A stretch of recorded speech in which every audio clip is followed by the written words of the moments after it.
Hello everybody, welcome back to my channel. I'm Kimberly here, Creating Handly, and in today's episode we're doing part 2. This is part 2 of this video. So I did an hour-long tutorial on how to make this unit, but what I did not do is put it together because it was an hour long and I still hadn't finished, like I still hadn't sewed all the pieces together. All we did in that prior video was make, oh by the way, this is called Desert Mirage.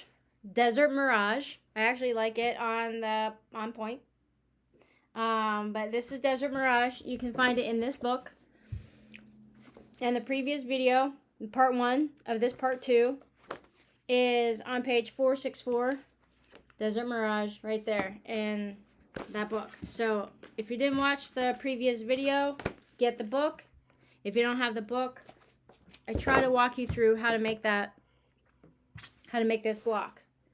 But it was a really long video. It's an hour long. So, but all I did was teach you how to make the 5 units. So there are 5 units that go into this block. So they are right down here right now. Here's the 5 units. So I don't know that I completed, well, I know I didn't, I completed each one, but I didn't complete the whole set. So there are 4 of this unit, and there are 4 of this unit. So I tried to teach you how to make these, right? Like I was telling you, like, this is very important which way, you know, the points go as compared to the color. So this is your dark green, this is your teal, and you need to make 4 of this type, and you need to make 4 of this type. So I did. They are all finished right here. Okay. And then this is the little diamonds that are in the middle outer ring, outer rows. And again, it's very important which way. Now, as long as these 2 are together and these 2 are together, how you construct it is up to you. But these are all stitch and flips. Every single one of these is, well, this is a half square triangle. This is not a stitch and flip. But every single one of these is a stitch and flip. So you're doing a lot of practicing for your stitch and flip. But anyway, I showed you how to make this. So there are 4 of these now. Okay? And then there's only one middle.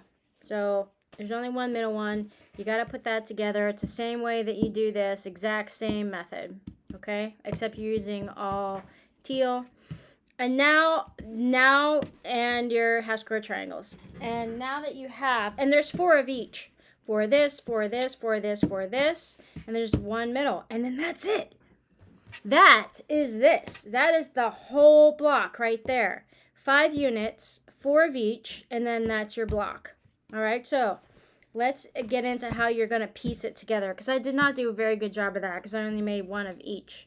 So start with the middle, and if you're looking at it, there's a point, you know, pointing at you. So that this is a square. You don't want to put it on point so that this is the square. Okay? Yeah, I hope I'm not confusing you. So square right there. Now, you're going to put your middles. So I just start with the middle. So get these. So this mini one of these, right? The teal touches the teal. So the green is always going away. On the outside, the teal is touching the teal. So teal's in the middle. So you put one there in the middle. Put one here in the middle. So these points should be connected. Like these points are going to all be connected. So that's how you do that. Super easy right there. Okay. Now if you pay close attention, you're going to see that some of my blocks are wonky. I sort of squared them up. I didn't really square them up at all. I just kind of like trimmed some things, but I did not square anything. So it's going to look a little wonky to you. And then the next thing that you can do is take these 2 things. Now, the points are going to point in on every single one of these blocks so that the open part is on the outside. And basically, all you want to do is have teals touching. So, wait, let me think about this. Nope. I just said that wrong. You want the arrows going away. So let's switch this around. You want the teals touching. And the reason why is because you want to create this zigzag with the teals. So it's kind of like the bear claw. I have a video on the bear claw, but yeah, so don't listen to what I said the first time. You want the arrows pointing away from here, pointing away, not touching. Now you could do this. Now what this does is it completely changes the look. which is fine. You can do that. But look, it creates this nice, point. And so that's not what we're going for. So I don't want to confuse you, okay? But we're going for this sawtooth, this zigzag sawtooth, okay? And now, same thing here. Zigzag sawtooth. And then this goes this side. And then this goes zigzag sawtooth right there. And so now you put the other side on. And zigzag sawtooth. Whoa, right here. All right, just like that, okay?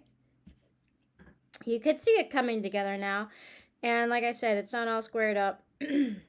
But zigzag, zigzag all the way around, zigzag all the way around. Nice, good.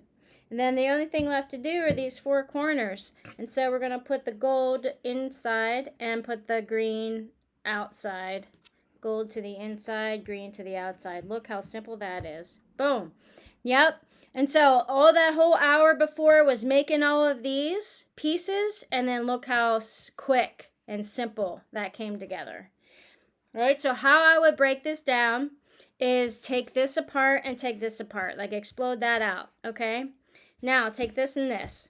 Now, sew all these 3 together. Sew all these 3 together. Of course, you already know how to do this by now, but if this is your very first video, you want to put right sides together. So your 1/4 inch seam allowance, iron that, open it up. Now, that's together. Same thing here. Face sides together, 1/4 inch seam allowance, iron it, open it up, flat, lay it flat. Now, this is the same size as this, okay? So this will shrink down 1/4 inch. 1/4 inch is a 1/2 inch, so that should shrink down a 1/2 inch, or maybe an inch. 1/4 inch, 1/4 inch, that's a 1/2 inch, 1/4 inch, so maybe an inch. It'll shrink down an inch. And then then this size, this length lines up with this length, so then you can place this on here, 1/4 inch seam allowance, iron that, open it up, iron it. Now that's a unit. And then you do the same thing here. Create this unit, attach that to there. And now you have your middle row. Great. Now the only thing you have to do is attach these together. Same way, 1/4 inch seam allowance. Put right sides together, 1/4 inch, iron it, open it up, lay it flat. Okay, and then all the way across. And then same thing with the top, all the way across. And now this row and this row is the same length. Should be really close to the middle row. And then you just do flip it, right sides together, 1/4 inch seam allowance, and flip it up. Okay? Same thing here. And you can see it come together right there, right before your eyes, like a mirage. And that is how you create this. I love this block.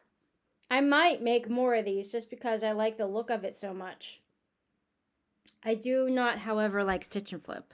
Stitch and flip, just a little bit of stitch and flip is good for me. I don't like stitch and flip a lot, but look how nice this comes to. I really like it this way on point. I might put it into my quilt on point this way. I really like that.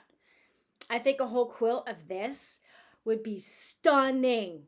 I think it would be stunning, especially in these colors. Now, Joann's out of business, so I don't know where you can get these colors. These are all batiks, by the way. This is a light gold. This is a dark gold. This is, I'm calling this teal. This is not teal, but it's like a bluish purple. I'll bring it in close. It's just like water. And then this is a dark green. I'll bring that in close so you guys can see that if you wanted to try to recreate that. But yeah, I love it. So that's how you do that, okay? All right, so quick video just to get that out of the way. I'll see you on the next one, which is going to be star-crossed. You already got that. You already got that preview. Bye for now.